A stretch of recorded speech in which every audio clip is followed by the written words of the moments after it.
लोगों का बुरा व्यवहार कर्मों का ही फल है। अगर आपको पता चले कि जो तोहफा आप सामने वाले को उसके जन्मदिन पर दे रहे हैं, वही तोहफा आपको आपके जन्मदिन पर वापस मिलने वाला है, तो क्या आप सामने वाले को बुरा तोहफा देंगे? आप उसे अच्छा तोहफा ही देंगे, ताकि आपके हाथ में भी अच्छा तोहफा आए। हमारा जीवन भी कुछ ऐसा ही है। हम जो कर्म करते हैं, वही हमारे पास लौट कर आते हैं। इस बात को आप जितना जल्दी जान ले, बेहतर होगा। हम में से कई लोगों को यही लगता है कि कोई भी क्रिया या शब्द ही हमारे कर्म होते हैं, लेकिन सच्चाई तो यह है कि हमारे द्वारा सोची गई अच्छी और बुरी बातें भी कर्म में ही आती हैं। जो विचार हम सामने वाले के लिए सोचते हैं, वही घूमकर हमारे पास आते हैं। हम यदि दूसरे के लिए बुरा सोचेंगे, तो सामने वाला भी हमारे लिए बुरा ही सोचेगा।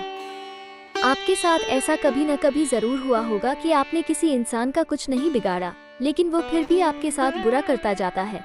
आप रिश्तों को संभालने की कोशिश करते हैं, लेकिन वे संभलते ही नहीं हैं। जब हम इन सुधार की कोशिशों से हार जाते हैं, तब हम भी बदले में उस इंसान के साथ और बुरा करने लगते हैं। हम यहीं पर गलती करते हैं।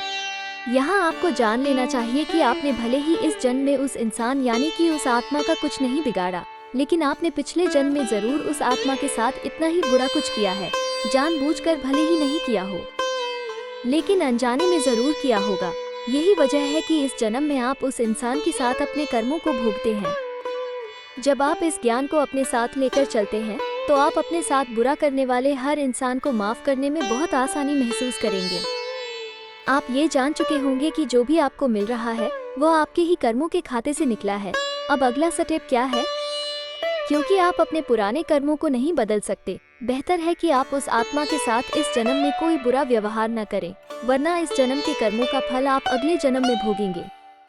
बाबा जय गुरुदेव के वचन और भजन रोजाना सुनने के लिए गुरु के वचन चैनल को सब्सक्राइब करें, लाइक करें, शेयर करें।